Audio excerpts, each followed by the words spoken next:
Hello everybody, Nick here, and welcome to the link video to my review of Doctor Who Season 2 Bad Wolf / Series 15 / Season 41, Episode 2 Lux. Because I'm doing this review on the Whoniversals, this video is mainly just to serve as the link to go there, with the link to the video in the description, plus a preview of the sketch and some bits of the review for your enjoyment, and also to have a bit more to the video, so it's not just me saying, go watch this video, as I've done for the last few years, or at least the last year or two at least, and then before that it was just the go watch that. But I do encourage people to actually watch the reviews separately as well, even if you're going to comment your responses down on this video. I do highly request and recommend you check out those videos. So without further ado, here is the preview for the sketch and the review.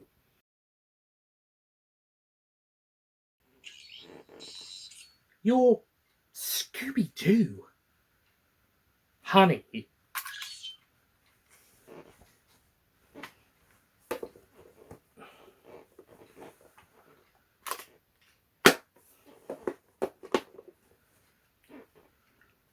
I'm Velma. Jinkies, Doctor. Well then, I'm Fred. Hold the phone. Rah, rah,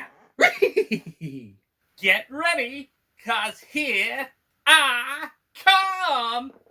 Ta-da! Rock language.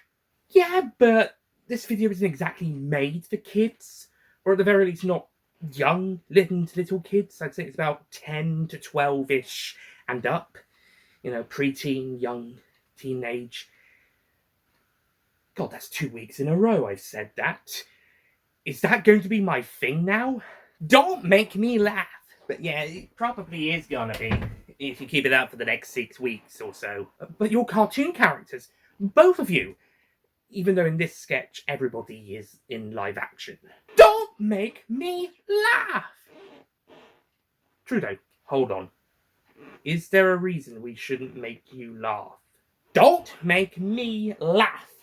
Because it sounds like this. Ha ha ha ha ha ha ha! Zoinks! It's the giggle! Quick, let's get out of here! And it turns out that the god of light, Lux, has managed to take over and possess the body of Mr. Ring-a-Ding, a cartoon character from one of the cartoons, and he has taken over the cinema, trapping the 15 people onto celluloid and getting the projectionist / caretaker, Mr. Pie, to play films every night so that he can feed off the light energy. And this is so he can create himself a body so that he can then go outside and become real. And then once he discovers the Doctor is the one who stopped the Toymaker, Maestro and Sutek in the last series and the 60th specials, he then tries to trap the Doctor and Belinda in the film, but they manage to escape and have to try and stop Lux before he then gets more power and more light so that he can become more real and steal the Doctor's regeneration energy to become an even bigger god. I think it looks absolutely incredible. They've done an incredible job with the animation for Mr. Ring-a-Ding, plus with the animated segments with the Doctor and Belinda. It's magnificent. And also, Alan Cumming returns as a guest actor, previously appearing as King James VI for Scotland / First of England in The Witchfinders, where he was brilliant in that one. And here he is even better as the voice of Mr. Ring-a-Ding in this episode. I adore Mr. Ring-a-Ding. He is an excellent character. He's mostly an antagonist, but there's some times where he does lean into the sort of not entirely antagonistic role. So you get a lot of fun with him across the spectrum of the motivations and characteristics.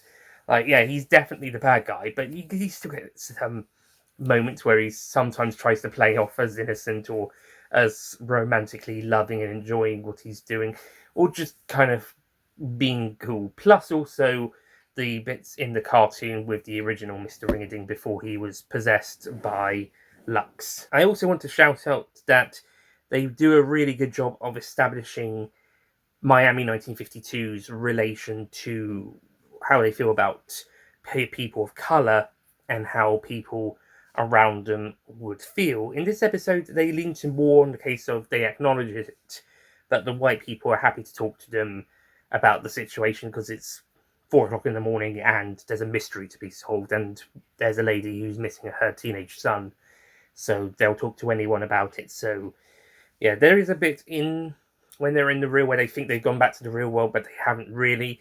Where a policeman does come and the lady seems to have had a change of heart, but the doctor notices that this is still in the film reel, mainly because the policeman is not from Miami; he's actually from New York.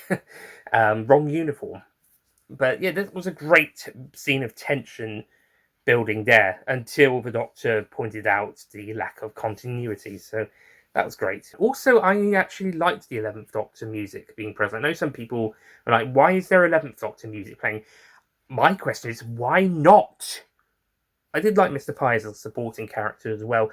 I understand some people might think his motivation for staying there because his wife is dead and Mr. Ringading's sort of brought her back a projection of her through the film reel. He sort of brought her back through that. I can understand people who think that's not the best character motivation for him to just sticking around to keep an eye on Mr. Ringading / Lux, but I think it's perfectly fine and valid. Because why else would Mr. Ringading / Lux have kept him around, kept him alive, and got him to play all those films? Like, other than the threat of him also joining the other 15 people in the celluloid who do also come back, they're all released. This isn't one of the really nasty, dark, and grim stories like, say, Torchwood would do. This is family entertainment. Of course, there's going to be a happy ending. Besides Lux and Mr. Pye, everybody else is okay. So, happy ending at the end. But yeah, back to my point with Mr. Pye. I think his motivation is perfectly valid for him staying where he is, because the only other reason would be, apart from being evil and joining Lux in his schemes, like, oh, I'll be your assistant or whatever, or begging for his life or whatnot. The only other thing is that his Lux kind of threatens him, sort of kind of deal, a bit like the Wire and in the Idiot's Lantern. So I kind of appreciate the giving him a more personal motivation and get him to stay at his own choice, whilst also knowing that Lux isn't is a bit of a bad person. But if he keeps him to the cinema, nobody else gets hurt if they don't come in. Thank you for watching this link video / preview for the review of Doctor Who Lux. Again, please do check out the full thing on the Whoniversals. I'll see you all back here next time for The Well. Until then, goodbye.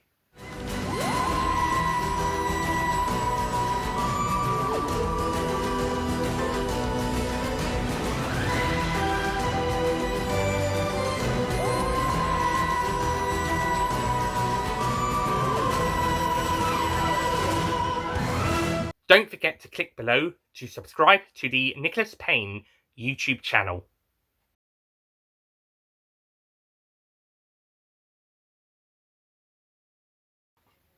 Hey, Nick here. Welcome to this. So, without further ado, I'll see you guys next time for. I'll see you here. I'll see you lots.